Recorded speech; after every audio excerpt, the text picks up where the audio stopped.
In the mysterious and perilous world of werewolves, after experiencing mockery from peers and self-doubt, can the protagonist Epsilon successfully master the secret of transformation to gain the recognition and respect of her pack?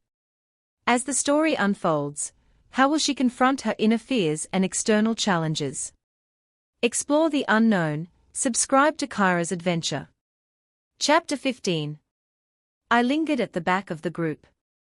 I figured I'd draw less attention if I was out of the way, but that didn't stop them from turning around and ogling or giggling, in the case of the older age groups. Zion went around to each cluster, barking instructions.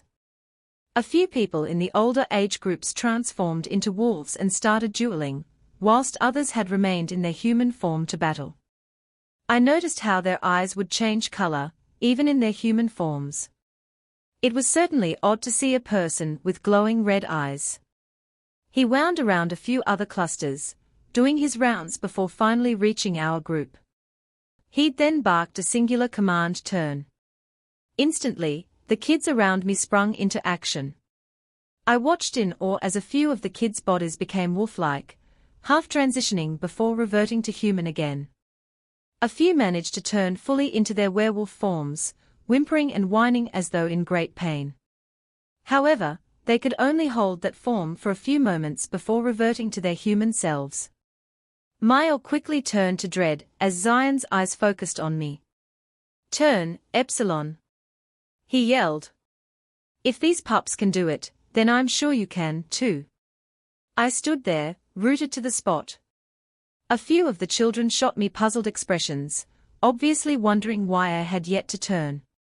Some of the older ones had paused their dueling to look at me too, amusement written all over their faces. After a few moments of silence, Zion stormed towards me. "My lord has high expectations of you, you know," he hissed. "You are not to let him down. I won't let you. So, turn." "I don't know how," I quivered back, fighting the tightness in my throat. I blinked against the sting in my eyes, stomach filling with dread, as I realized my mistake. "Don't start crying," Zion barked. More heads turned to look at us, and I wanted nothing more than to curl in on myself. "I don't take weaklings under my wing. I don't care what Lord Osriel says. If you do not master this, I will not have you as part of my theatres." I ground my teeth despite the sting in my eyes. "Then tell me how to turn." He gave me an exasperated look, bending down as though he were talking to a child. "It's simple. Can't you feel the lunar energy in the air pulsing around you? The buzz? That's what you draw on." I looked around, trying to sense this supposed energy. I couldn't feel any buzz, any tingles, nothing. Even so, I closed my eyes, trying to find this strange electricity that was apparently all around me. After a few moments of silence, I opened my eyes, shaking my head. "Pathetic," Zion snarled, eyes glittering with resentment. Slowly, he stood. "I'm sure Lord Osriel will be disappointed when I tell him this great prodigy can't so much as turn." I gnawed my bottom lip, hating the sting in my eyes. "Don't cry. It only makes you look more of an eyesore," someone jeered. My gaze snapped towards the voice. She looked about my age. Her ice blonde hair billowed in the wind, tan skin gleaming as though it were fresh toffee. Her ice blue eyes had that same unnatural glow everyone else's had, cruelty glittering within them. Her mouth twisted into a half smile. "Besides, the beater doesn't pity crying girls. Also, I don't think he'd be into human trash such as yourself, so drop the act." It took me a moment to understand what she was implying. My cheeks heated as a collective laugh rumbled out from her peers. Zion, to my surprise, didn't seem so pleased. "Azure," he barked. "You are not to treat someone of your rank with such disrespect. You know the code." "She's not my rank, nor my soar." Azure laughed. "She's an Epsilon subhuman at that." A flame flared in Zion's green eyes. The air went wholly still for a moment. Then, A thick tension filled the air, a crushing sense of dread in its wake. I blanched. It felt as though I'd been dunked in ice water, throat tightened to the point it was difficult to breathe. It seemed I wasn't the only one who felt it, because everyone else's eyes were filled with the same terror. I looked towards Azure. Her face was milk pale, blue eyes wide and bulging as she held Zion's gaze. It was almost as though she were rooted to the spot, forced to hold his scrutiny. Strangely, I could sense the source of the dread, pulsing out in an arc to my right. Zion. It was as though he'd put us all under some spell. I swayed on my feet. Do not disobey me, Zion snarled. I told you to treat your fellow rank with respect, and yet you disobeyed my order. You are to never defy your superiors, understand? She nodded stiffly, as though the action was hard to achieve. Then, as quickly as it had come, the tension in the air dissipated. I hadn't realized I'd been holding my breath until I gasped, earning a side-eye from Zion. Apparently, my fear and confusion must have shown on my features, for he said in a grave voice, "That was an agetto. It's used to remind inferiors of their place, so I suggest you watch that mouth of yours, too." I nodded, glancing towards Azure. She looked to be in a state of shock. Several other girls had surrounded her in an attempt to calm her down, though she seemed to just swat them all away. Despite her state of shock, she still managed to cut me a nasty glare. Zion looked at me expectantly, and I remembered what I'd first come here to do. We stared at each other for a few moments, before he finally scoffed and walked away, muttering something close to useless under his breath. I continued to try to sense that so-called electricity in the air. When I couldn't, I was sorely reminded of my failures by the young pups, who were turning in and out of their wolf forms. I was thankful that no one seemed to be paying attention to me anymore. In fact, the people that once jeered seemed almost afraid to look my way, looking even more scared when Zion neared them. I couldn't blame them, though that agetto had left everyone feeling jittery. I could only imagine how it made Azure feel. Azure left midway during the lesson. She'd cut me a glare, though it didn't have the intended effect with her trembling arms and milk-pale face. Zion had spared her not a glance as she walked away. I made a mental note to be more respectful to Osriel. If the beater's agetto was that strong, I could only imagine what an alpha's would be like. I couldn't express the relief I felt when training was disbanded, and everyone slowly poured their way back into the building. I recognized the emerald-eyed girl waiting for me at the arch. A firm grip on the shoulder halted my trek. "No, your training's not done yet, Epsilon," Zion drawled, his words sending a shiver down my spine. He forced me to look at him. "You will be training with me in private until you can master the basics, understand?" I wanted to cry, to scream, to collapse to my knees. But I remembered Mother's words, "Don't talk back, and don't cause trouble." I chuckled a longing glance towards Raina before slowly turning back to him. With a small sigh, I nodded. Chapter 16 Turn. Zion yelled for the umpteenth time. "Turn, Epsilon. We are not leaving until you do." I'd lost count of the minutes. The sun had sunk far past the tree line, its golden rays dwindling as the first hues of night bled into the sky. My black combat clothes clung to my frame, its thick material soaked with sweat. My head hurt from scrunching my temples, straining to sense anything in the air. "Turn." The male yelled again. "I'm trying." I squeaked, hating the defeat in my voice. I looked towards the male. He had perfect features just like the rest, square-cut jaw, perfect brows, and a physique that looked no older than 25. He scowled towards me. "You're not trying hard enough," he snapped. He bent down, face so close to mine I had to resist pulling away.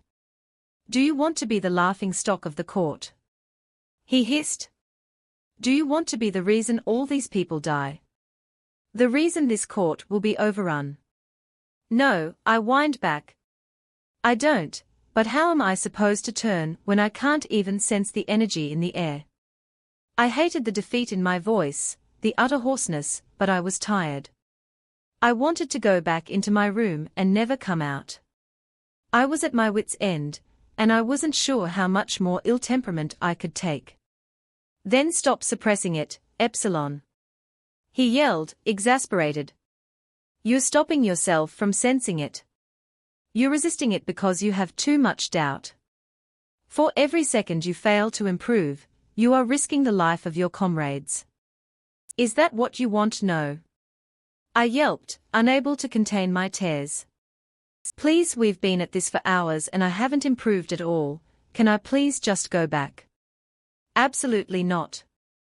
Zion snapped, dumbfounded.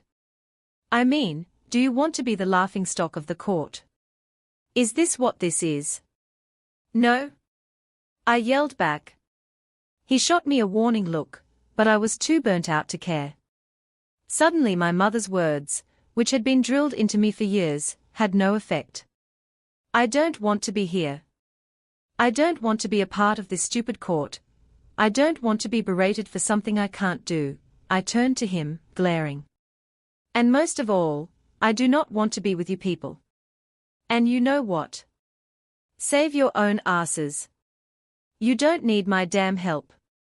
Zion's green eyes turned to slits. Do not speak such treason. It's the truth. I yelled back, voice cracking. I was ripped out of my life and thrown into this mess. I don't want to be here. You have no idea what it's like to have the lives of 100 strangers on your shoulders. Zion's enraged features were blurred in my vision, but I could still make out the fire in his eyes. You are being ungrateful. Lord Osriel took you under his care, and for what? I interrupted, staring him down. So everyone I once loved could forget who I was. So I could live somewhere where I'm obviously not welcome. I paused, unable to keep the anguish from my voice. So I can live with people who hate me. Who would rather me dead. So I can die with them when the other territories come to claim us. Through my blurred vision, I couldn't quite make out Zion's features. He remained silent for the longest time. Then, after what seemed like an eternity, he finally scoffed. PSH. How about you stop feeling sorry for yourself and be grateful for what you have? I flinched as he stormed towards me, pushing past my shoulder forcefully. I felt myself curving inwards, my tears pouring out in an unstoppable flow. Pathetic, he spat again, sensing my tears rather than seeing them. Save those for when someone dies, Epsilon, because it's not a fate uncommon here. Chapter 17. Thank you so much for everyone's comments and support. I'll try to respond to as many as I can. LT3. I'd lost track of the days. It was always the same: wake up, receive glares and insults, go to group training and embarrass myself, go to private training with Zion and get absolutely destroyed, sleep, repeat. Maybe one of thicker skin could handle such hellish temperament, but not me. No, I was beginning to go numb. I slumped out of bed. Today would be no different, I knew. Dragging on a loose-fitted shirt with black pants to match, I tried to ignore the dread pooling in my stomach.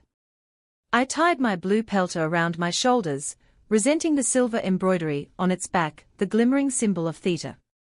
It was like wearing a medallion I hadn't earned, a badge I had no right to. And everyone else knew that. A knock interrupted my thoughts. Raina. I'd taken a sure liking to the girl. She didn't jeer, judge, or cut me cold glares like the others. Though she was a girl of few words, I'd never felt more welcome than when I was around her.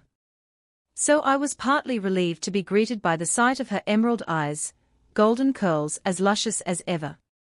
I'm here to escort you to the first feasting, she muttered, voice impossibly soft. She averted her gaze, and though wariness still twinkled there, it seemed she'd gotten a bit more used to my company. I nodded, and together we trekked down the winding halls. I wasn't surprised by the glares I received from left, right and center, along with whispers that followed in their wake. I'd found that my hearing had gotten slightly better over the past week, not that it had been a good thing. Now, I could hear their ugly and corrupted trash remarks clearer. Great. We entered the courtyard.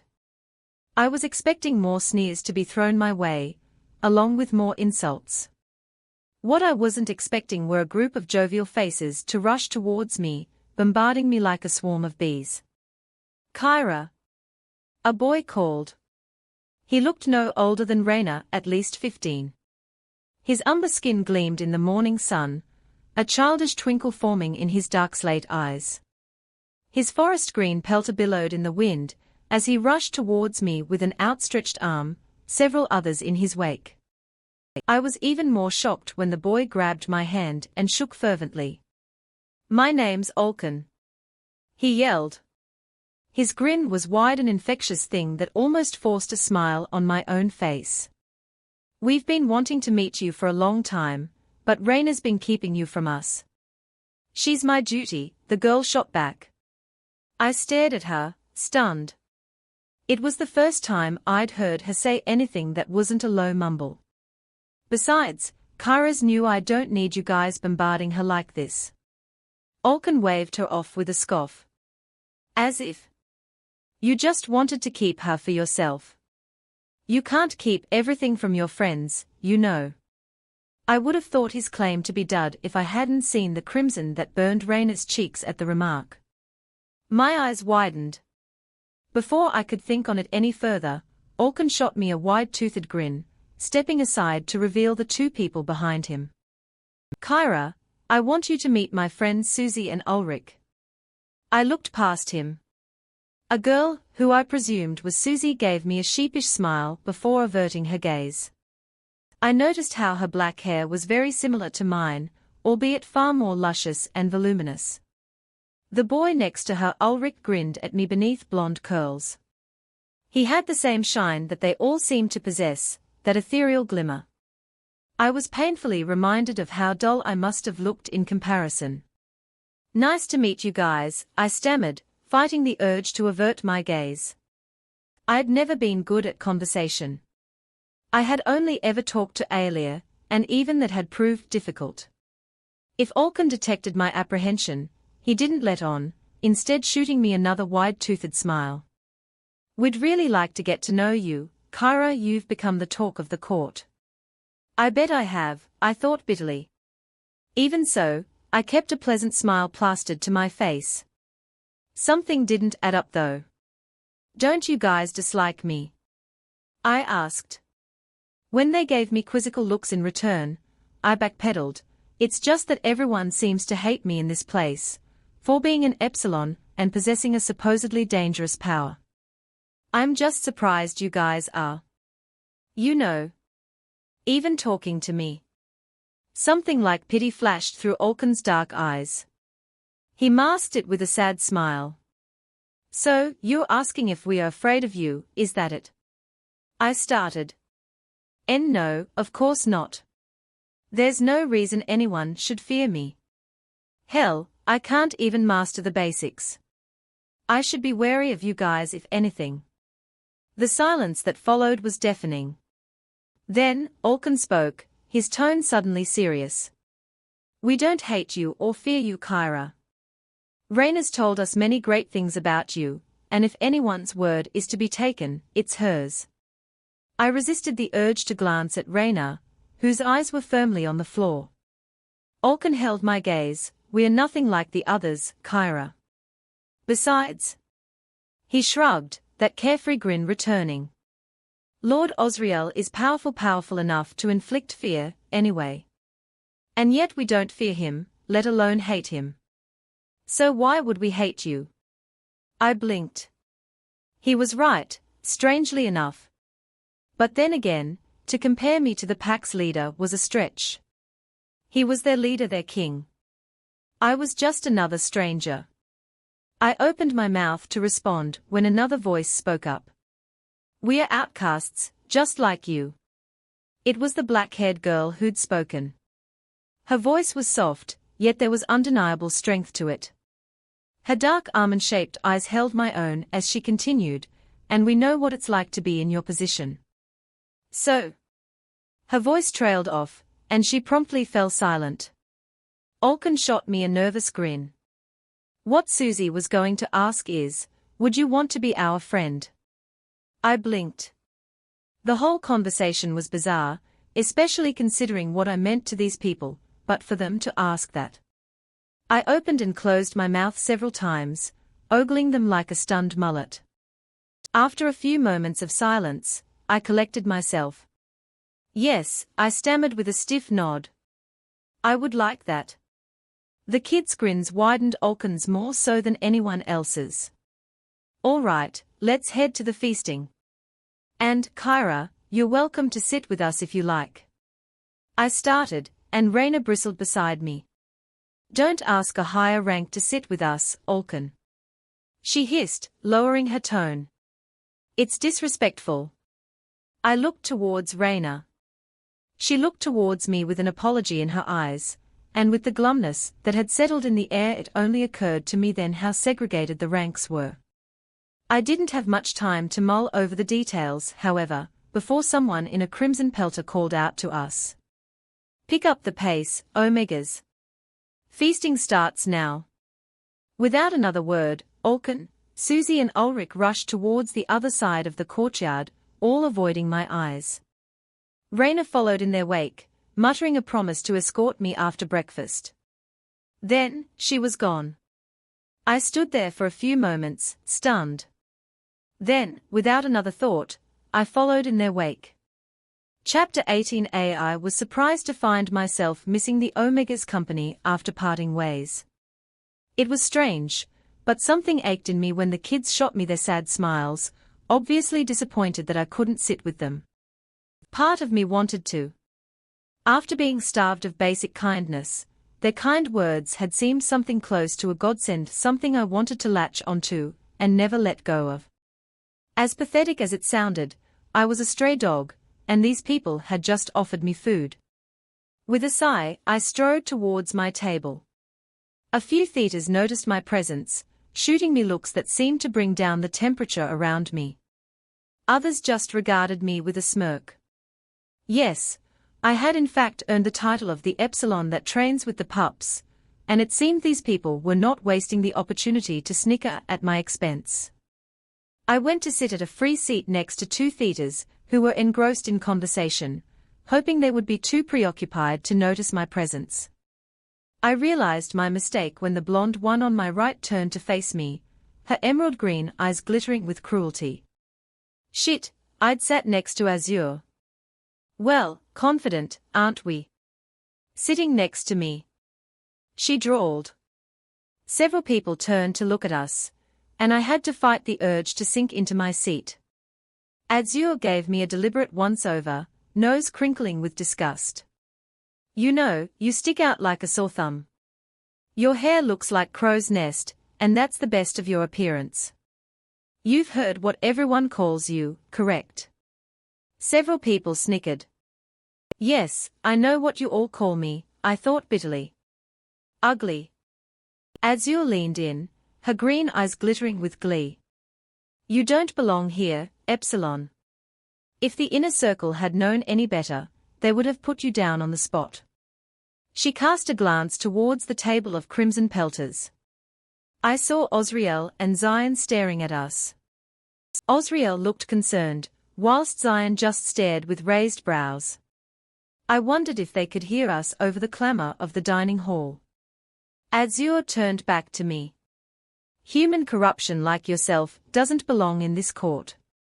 Besides, it's not like you're skilled enough. Anyway, what kind of werewolf trains with pups? Another wave of giggles. I glanced towards the Omega table, where I found the concerned gazes of Olken, Susie and Raina. The urge to get up and join them washed over me, and I had to force myself to look away. No, I couldn't do that. I had a code to follow, and not just the werewolf code, but my own code, to stay out of trouble. To remain in the shadows. Who knew what consequences would await me over there? Unfortunately, it seemed I didn't look away quick enough, before Azure caught my gaze. "Oh, you want to be over there with them?" she drawled, raising her perfect brows. "You'd fit in well there, you know. Those dropkick Omegas would accept you with open arms, I know it. At least, you'd hope so. Us thetas don't want you, anyway." I curled my fists, fighting the sting in my eyes. Azure only snickered. "What's the matter, Epsilon?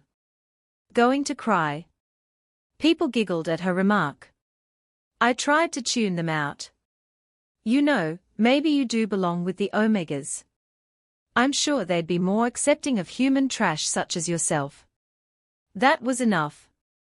In a split second, I stood, seat flying back with a deafening screech. The dining hall promptly fell silent, all eyes drifting to me.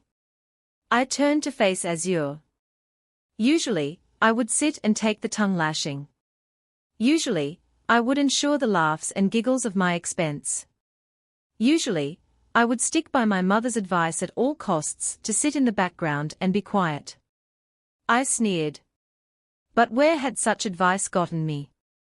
I'd still been ripped out of my life. I'd still ended up in a place full of people who hated me. I'd still ended up with a mother who thought I was as good as dead. My old life was dead ashes on the wind. So why should I follow a dead code? I gave Azure a sweet smile, and I could have sworn something close to surprise flashed through her gaze. "You know what, bitch, I will sit with them." The girl's eyes widened with surprise, a light pink burning on her cheeks. I gave her a deliberate once-over, crinkling my nose with feigned disgust. "Besides, I don't want to sit next to your narcissistic ass." Anger flashed through her gaze. Azure sneered at me, but with her burning cheeks and lingering shock, it didn't have her desired effect. I didn't linger long enough to hear her retort. Instead, I whirled on my heel and strode towards the Omega table, aware of the still silence, but not entirely caring.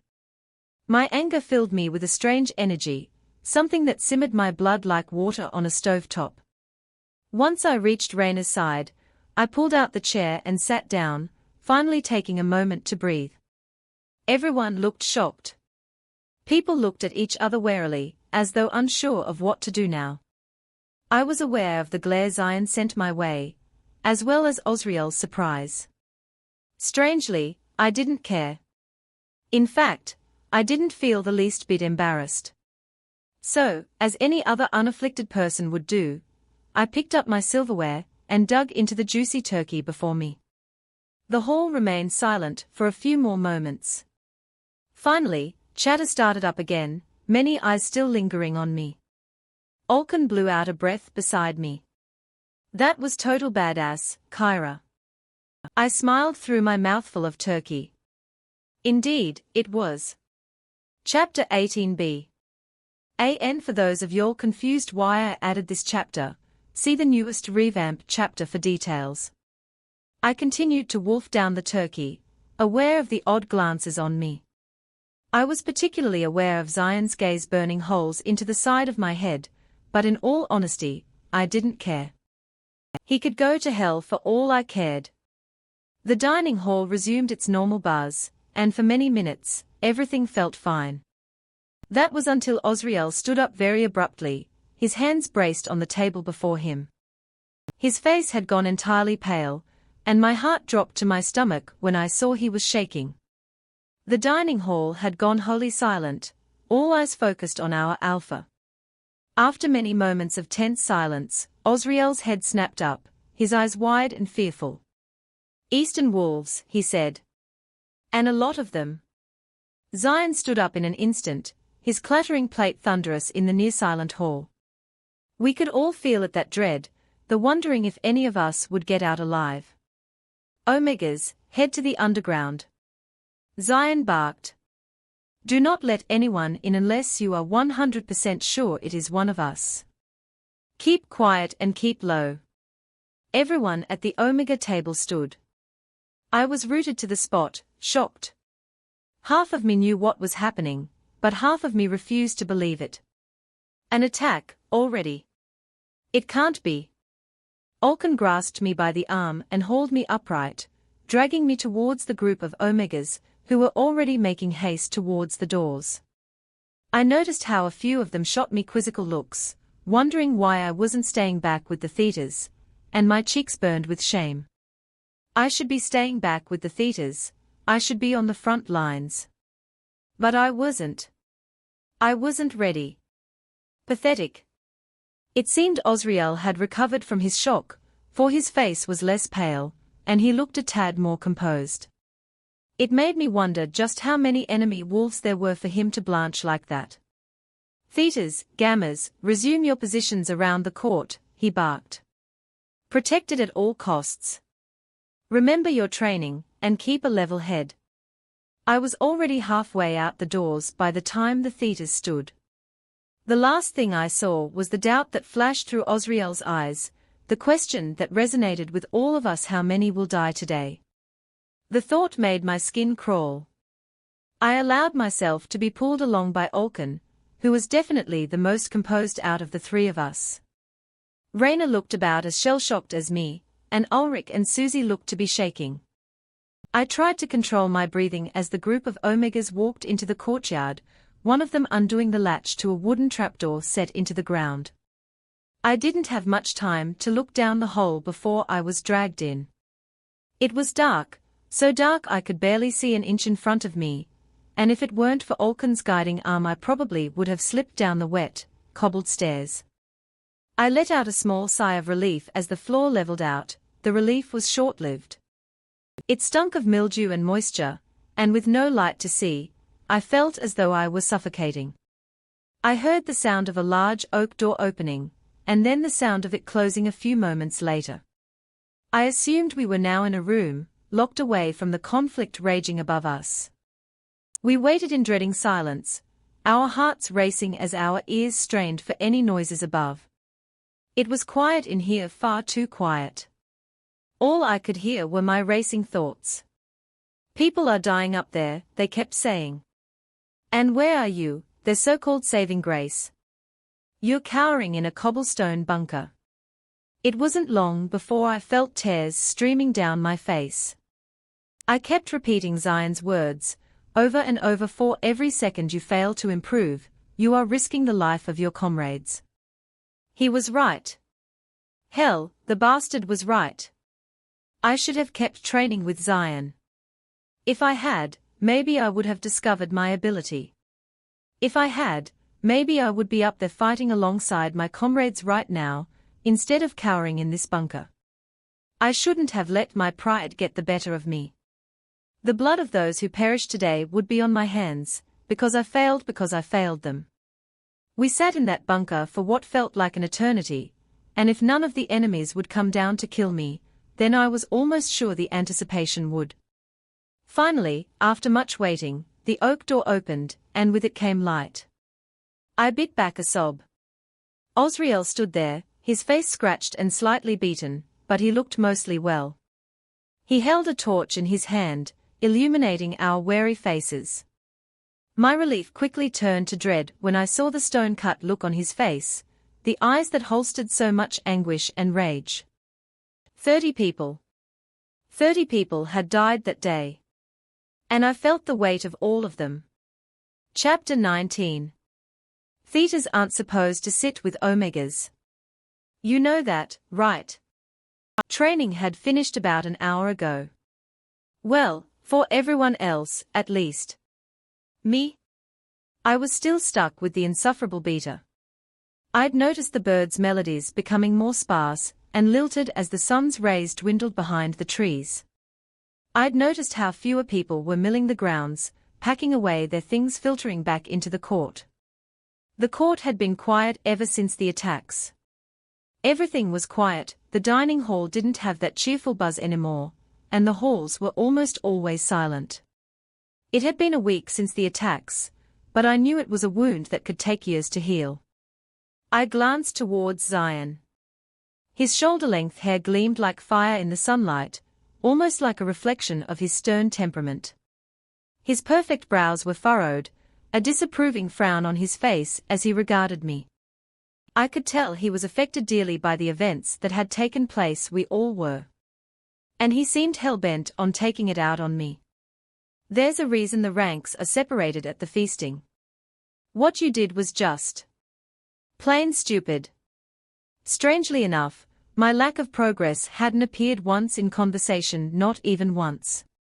Instead, he had been focusing on other aspects of me, such as me sitting at the wrong table. Though, by the disapproving glares and long-winded sighs that sent rods of pain through me every time, I supposed he didn't need to say anything. I knew what he was thinking. I shrugged, though with my arms extended before me, the action proved difficult. Zion had ordered me to do these strange stretches, claiming this would improve my flexibility for when I turned. If I turned, that is. I glared at him. The guilt of those people's deaths had yet to leave my shoulders, but he didn't seem to understand that. He didn't seem to understand anything about me. Well, I began through gritted teeth. I was welcome at the Omega table, and I wasn't welcome at the Theta table. I don't know about you, but I think the correct choice is obvious. Zion shook his head, emerald eyes hard.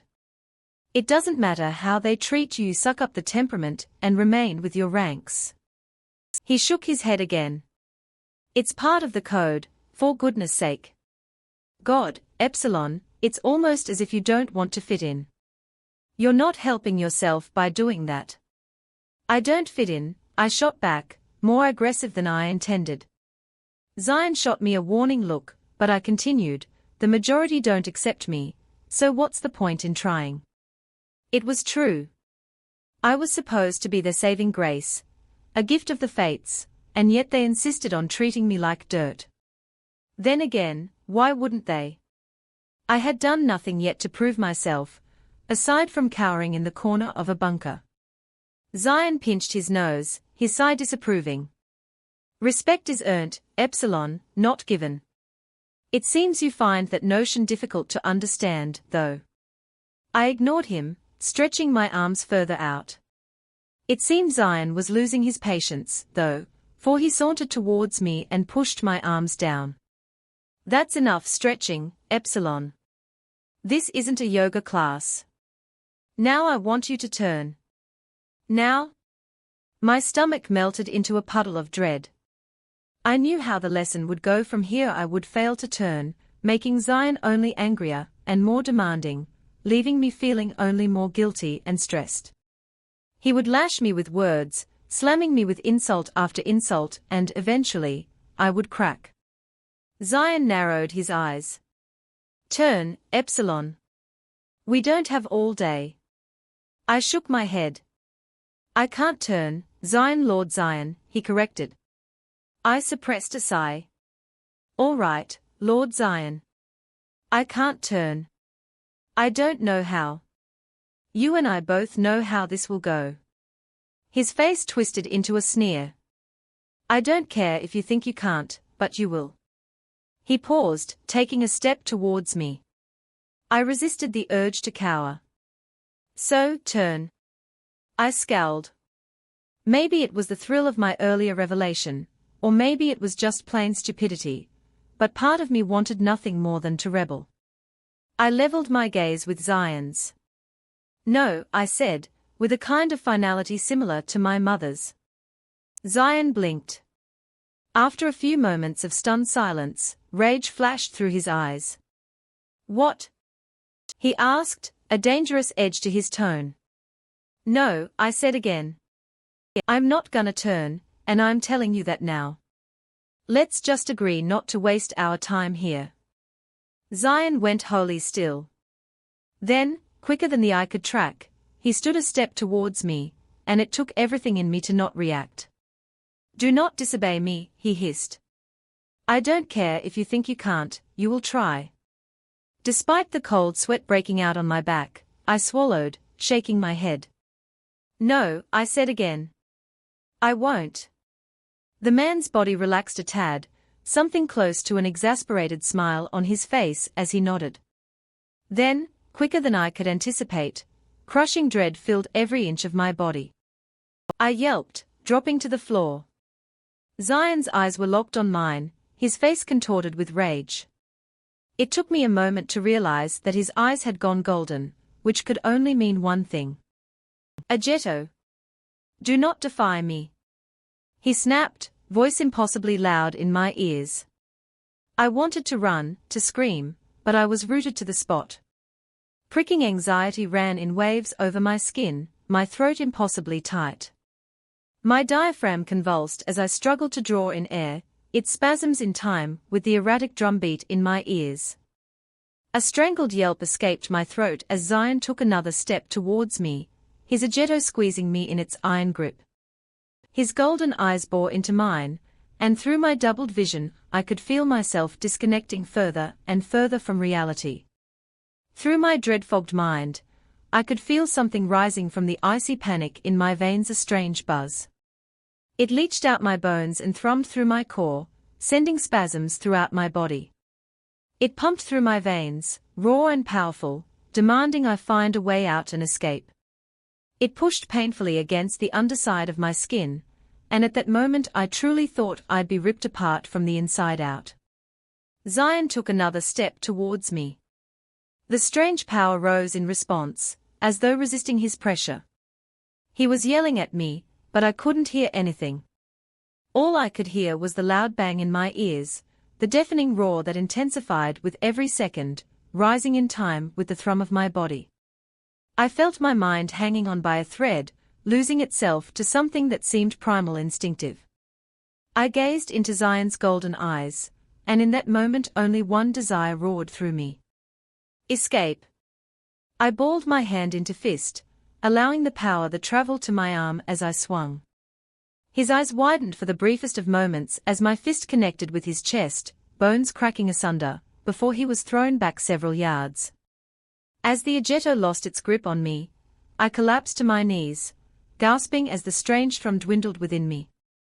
I felt it retreating into my bones, leadening in the centers, leaving me heavy and weak. Zion hit the ground with a thud.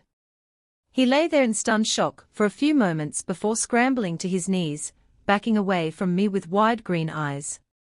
His body shook, and I didn't know if it was from fear, shock or anger. Monster! He sputtered, backing away. He clutched his chest with a wince. How dare you attack your superior? We should have killed you when we had the chance. I just stared back in shock, panting as residual panic pulsed its way through my veins. Where the hell had that power come from? How had I managed to throw Zion so far? It seemed Zion was wondering the same thing, too, for he was glaring at me with something between shock and fear.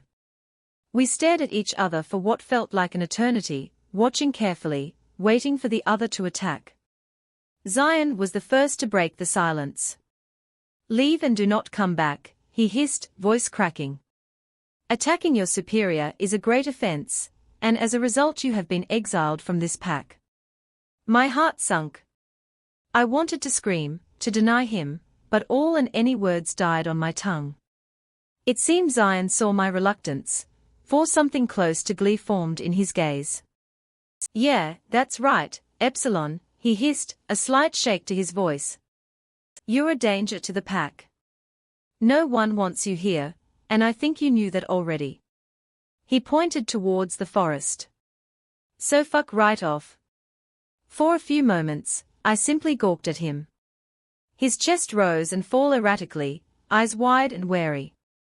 Though he tried to hide it, he was terrified and shocked. Slowly, I got to my feet. I was shocked, too. Part of me wanted to beg him for forgiveness, but by the absolute hatred burning away in his gaze, I knew that was not an option. Tears stung my eyes as I turned on my heels, sprinting for the tree line. Not once did I look back. Chapter 20. I'm gonna treat you guys and upload not 1, not 2, but 3 chapters today, including the one I uploaded a couple hours ago. I've already written up to chapter 33, and I realized there's far too many chapter drafts, lol. So enjoy. Expect the next chapter within the next hour of this one's upload. 2-3. I don't know how long I ran for, trying to organize my thoughts, my feelings. But my mind was just about as neat as the straggly undergrowth at my feet, my thoughts about as clear as the warbled sounds around me. Tears of fear and rage alike stung my ducts. Why did Zion hate me so much? Where did that power come from? What am I going to do now that I'm exiled from the southern pack? The latter made my stomach lurch. I could only guess what happened to exiled members. They were on their own rogues. If another pack were to find me, I highly doubted they would have Osriel's generous reception. No, they would probably kill me on sight. I gasped as my foot clipped a log, and I careened to the ground. Mud filled my mouth and nose, its texture slippery and cold as it sluiced through the cracks of my fingers and toes. I struggled upright, couching and sputtering. For a while I just sat there, panting and sobbing, my tears curdling with the mud on my face. I'd screwed up bad. I was alone in a woodland with several angry werewolf territories, all of which would have the means to kill me. I drew my knees to my chest. Where could I go? I couldn't go back and plead my case. I had attacked the beater, and being his right-hand man, I knew Osriel wouldn't take nicely to that fact. And going back to my real home was out of the question. I sighed. I was about to get up when a rustle sounded from the bushes. Within moments, several figures emerged, and I hopped to my feet immediately. My jaw slacked with shock. Olken. Raina? I asked, dumbfounded. Two more faces appeared, Ulrich and Susie. What are you guys doing here? I stammered. Raina gave me a sad smile. We saw what happened with Lord Zion, she muttered. I stood there, shoulders curving in with shame. I hated to think I'd let them down like this. Not only had I let myself down, but I'd let down the only people who had been half willing to accept me, too. I'm sorry, it's not your fault, Kyra, Olken cut in. His dark features were hard, black eyes staring at me with a kind of conviction I'd yet to see. Everyone knows emotional magic is triggered by feelings like fear. For him to use his agetto on you was just stupid. It was his fault, if anything, Susie jumped in, dark eyes wide. Even if Lord Zion refuses to see it, I'm sure Lord Osriel will know it wasn't your fault. Our Alpha is very understanding, after all. I swallowed. I still attacked him, though, I muttered, staring at the ground. I wiped my face with my arm, shivering as the cold sludge stuck to my skin. Even if I didn't mean to, I still attacked him. I know Osriel, I mean Lord Osriel is kind, but I'm not sure he'll extend his kindness to this degree. The kid's shoulders slumped, and I stared at the ground. I couldn't stand it, any of it. Failing myself had been bad enough. But seeing these people so upset by my actions, too. God, I wanted nothing more than to keel over and die. Though, by the way the guilt was painfully knotting my gut, it almost felt like I was dying. Good, I thought bitterly. I'd be better off dead. Anything's better than suffering at the hands of another pack. We stood in silence, taking in the sounds and scents of the forest. I looked at each of the kids, trying to discern their gazes, but whatever emotions they felt were hidden well. I was about to suggest they go back when Olken's head snapped up. You guys smell that? I sniffed the air. The air smelt strange. I hadn't noticed it at first, not over the sickly sweet stench of wildflowers, but now that Olken had pointed it out, it was all I could smell. My breathing hitched as I recognized the scent. It smelt so familiar, and yet so foreign at the same time, similar to what I'd smelt the first night I'd shifted. I looked towards the kids for guidance. Alarm rang through me as I watched the color drain from Raina's face. Ulrich and Susie were scanning the canopy wildly, eyes wide with fear. Olken simply stared ahead, his face paling. Enemy wolves. Chapter 21 TW Gory scenes ahead. Mildish. Enemy wolves. The ground shifted beneath me as I whirled, searching the area for any glowing eyes. Their chalky scents and low snarls were coming from every direction, and with a gut-wrenching dread I realized we'd been surrounded. Osriel had warned me about this. He had warned me how vulnerable this territory was. And yet here I was, in the middle of the forest, leagues away from the only thing that could protect me. Formation. Olken barked, though I could hear the fear in his voice. Judging by the armada of scents and relentless growls, there seemed to be many stranger wolves, many more than us rookies could take on. For a moment I found myself wondering what they'd done to get here. Had they killed some of us southerners already at the outposts Osriel had mentioned? Worse yet, were they planning on striking the court once they were finished with us? I pushed the thought out of my head. Within seconds, the four had formed a tight formation. I sloppily joined them at the head. Raina, protect Susie, she hasn't learnt how to turn yet. The boy commanded. Raina nodded, and I watched in shock as Raina, Olken and Ulrich morphed into wolves. I could hear their bones clicking and cracking, the toll of the transformation heard by the painful groans that escaped their mouths. Though the pain did not dampen their drive. Within seconds they were surrounding Susie, who was quivering in her human form. Kyra. The dark brown wolf called. It took me a moment to realize it was Olken. His orange eyes glowed superficially as they regarded me. Get behind Ulrich and Raina, they'll protect you. In my state of shock, all I could do was nod. I scrambled into the tight formation the three wolves had formed. Susie was shaking, a silver lining her eyes. I wrapped my arms around her in an attempt to reassure her, but I wasn't sure it had the intended effect with my clammy skin and trembling hands. I watched Olken take a few steps forward, hackles raised as he scanned the surroundings.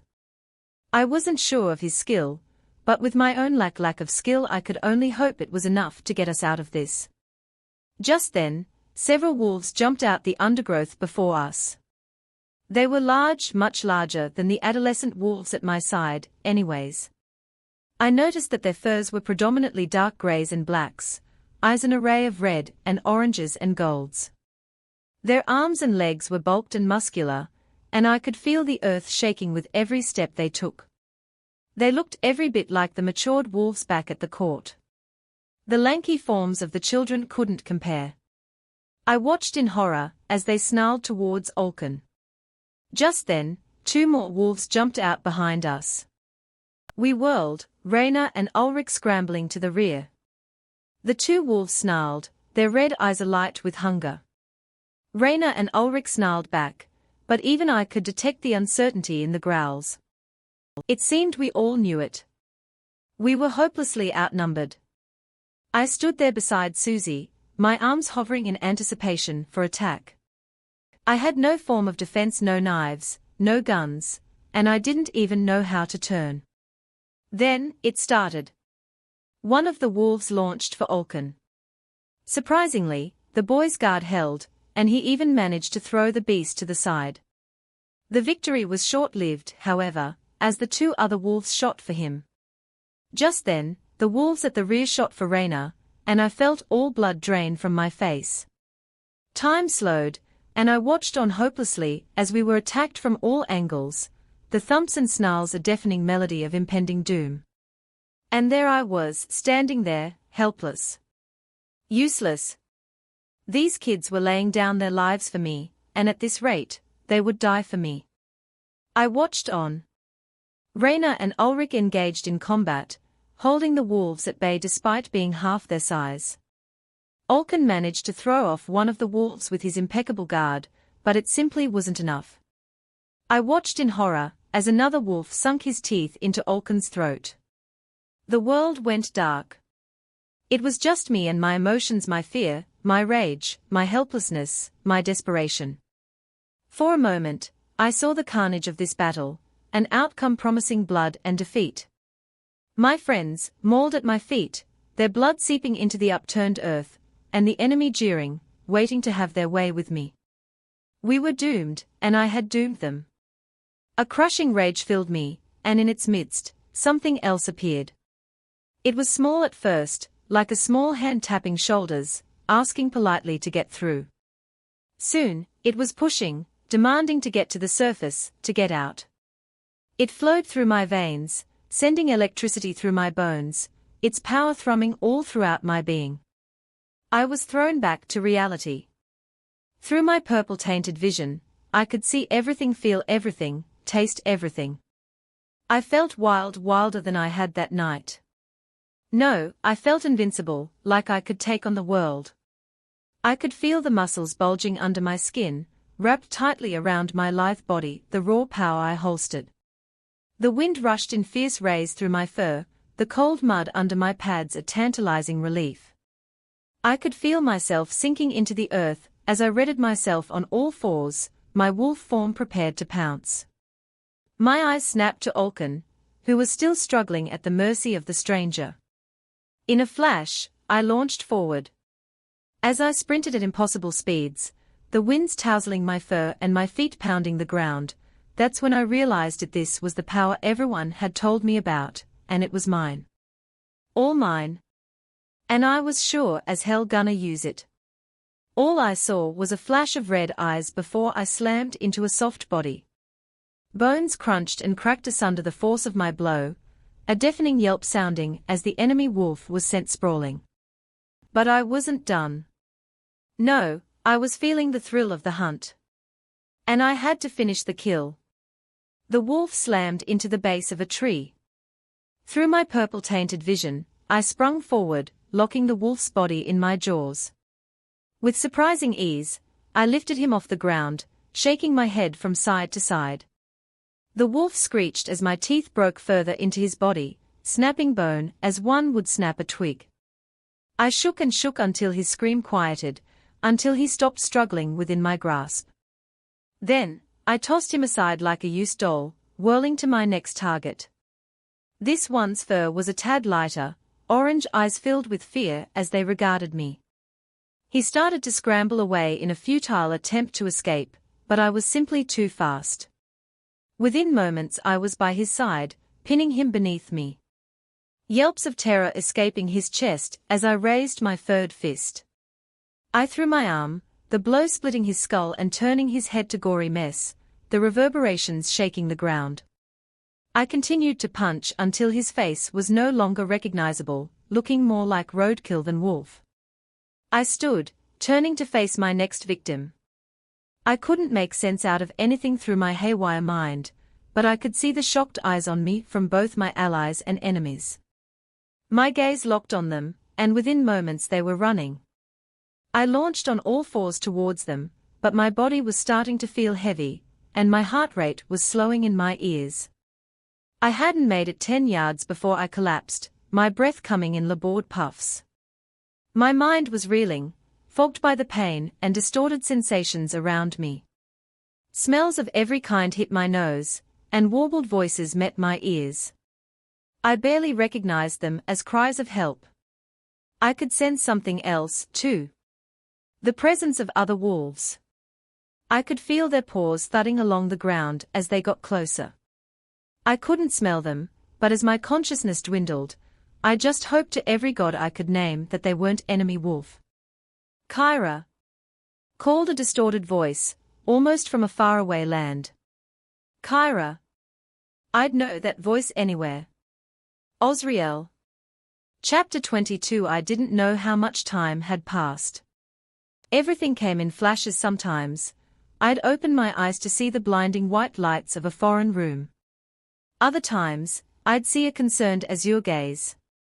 Other times, I would see a man with auburn hair. Every time I opened my eyes, there was something different before me. I felt things as well. Mostly pain. My entire body screamed, as though I'd shattered every last bone and snapped every last sinew. Other times, it was just a dull ache in my back, or a splintering pain in the temples. When I'd finally come around, I'd been informed by a man in a green pelter that I had been out for 4 days.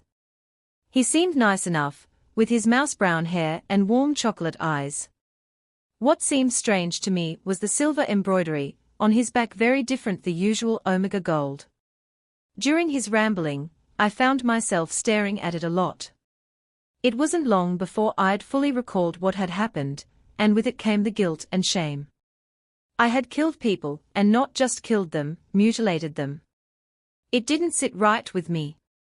I knew I had to do it, and I knew that if I didn't I would have lost my friends as a result. But did that make what I did any more right?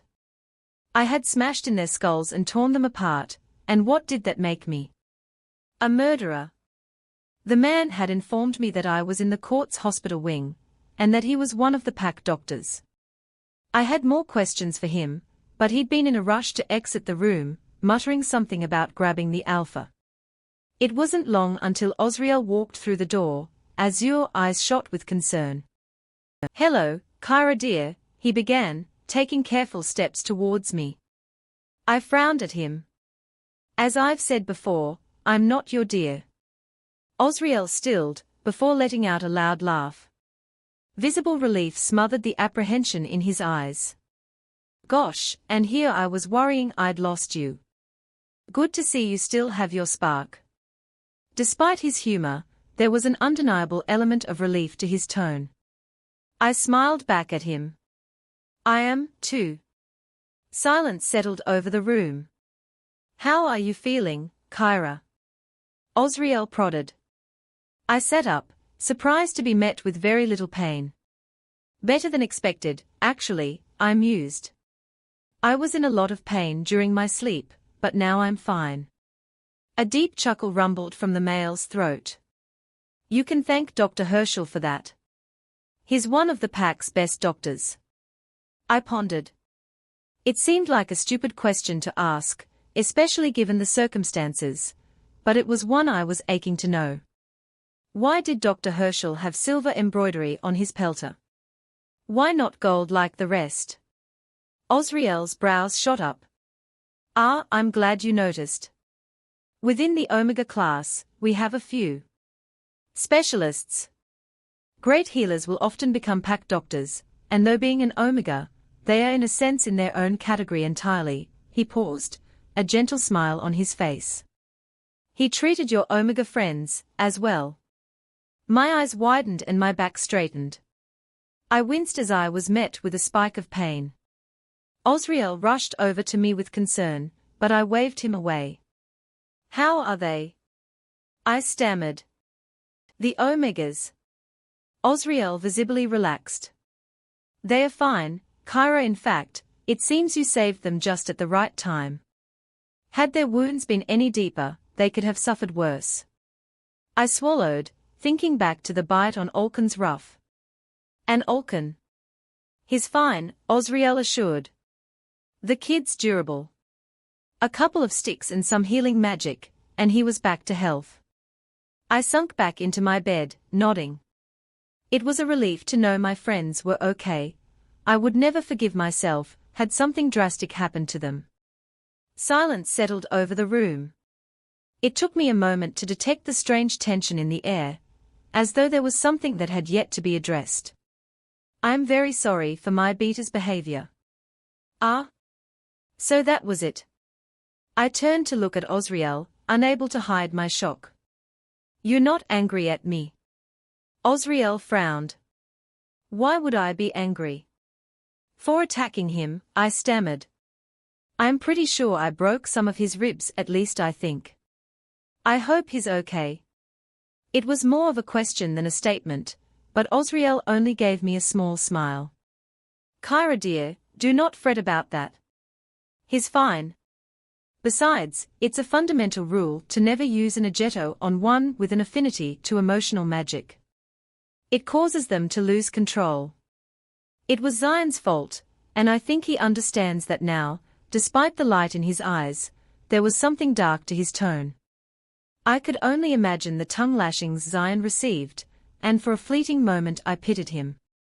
"And I'm very sorry about his behavior in general, Kyra. I knew he was a harsh teacher, and I thought he would be good for you, but I didn't know." His voice trailed off, and I was shocked to see his mouth fall shut. He looked at me with eyes full of regret. I'm sorry, Kyra, I really am. I've been an ignorant leader. I put too much faith in my own right-hand man, forgetting about who he is as a person. I scowled. What do you mean by that? Osriel sucked in a breath, blowing it out in a long sigh. Kyra, there's a reason Zion has been particularly hard on you, and it's not because he hates you. I suppressed a dry laugh.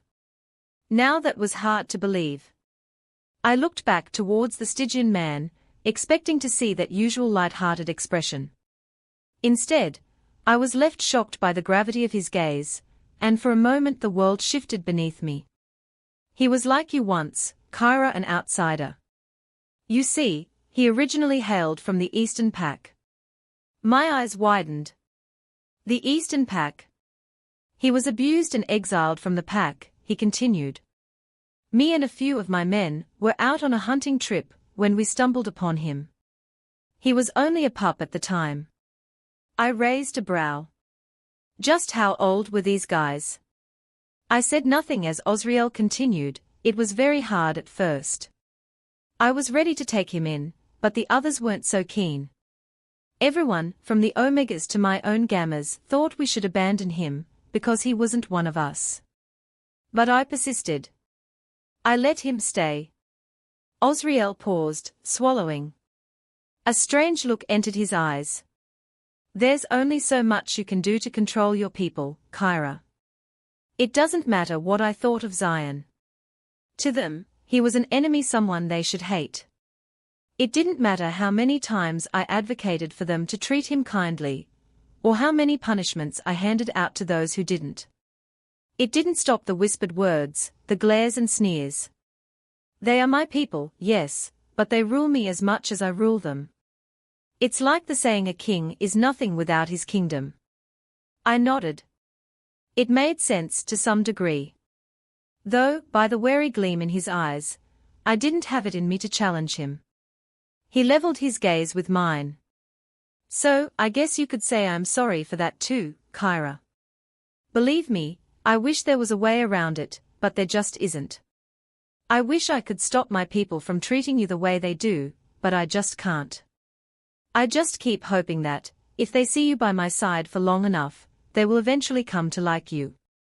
I nodded, swallowing the strange tightness in my throat. And what about Zion? I asked, changing the subject. Initially, Zion suffered the temperament of the others. He didn't fit in, or more so the pack wouldn't allow him to. It took years for them to warm up to him, to earn their respect. But look where he is now. He rules over those who once hated him. I nodded. So what has that got to do with me? Why would he treat me like this when he understands what I'm going through? I paused. Or maybe he doesn't. Osriel gave me a soft smile. He does understand, Kyra, and it is that understanding that hurts him. He sees in you a reflection of what he once was, an outcast, an outsider. He wants you to succeed because he wants you to fit in. He wants you to master the art of turning because he wants to get you up to speed with your age group, training alongside them just as anyone else would. He wants you to live the life of any other werewolf, because he knows how it feels to be excluded for one's differences. Osriel looked at me. Perhaps my skepticism shone through on my face, for he heaved a defeated sigh. I know you may not believe my claims, Kyra dear, but please consider them. I hesitated for a moment before nodding. It was hard to think that such a brunt man like Zion could have been an outcast. In my mind, it seemed impossible that someone just like me could have risen to such a high seat of power. And even more than that, it seemed impossible for such an abrasive man to hold sympathy to hurt simply because I'm hurting. For a fleeting moment, I felt immense guilt towards him. All this time maybe he had wanted me to succeed. In his own harsh and hurtful way, he was just trying to get me up to speed.